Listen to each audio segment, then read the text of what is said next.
చంద్రబాబు నాయుడు గారు నమ్మదగ్గ వ్యక్తి కాదు అనేది నేను చెప్తున్నాను.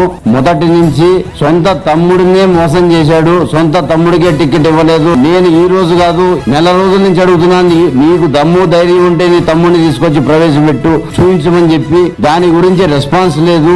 చంద్రబాబు నాయుడు అనే వ్యక్తి కోవట్లను తయారు చేసి పక్క పార్టీలకు పంపించి వాళ్లతోటి ఆ పార్టీలతోటి జిమ్మిక్కులు చేయించడం తెలుసు.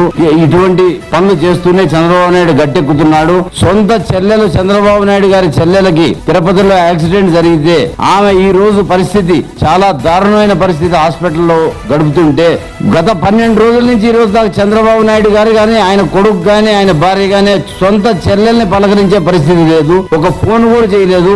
ఆమె ఏ పరిస్థితుల్లో ఉందో కూడా చూడలేదు. సొంత చెల్లెల్ని చూడలేని చంద్రబాబు నాయుడు ఏ విధంగా ఆంధ్రప్రదేశ్ ప్రజలకు మేలు చేస్తారనేది ప్రజలే తెలుసుకోవాలా.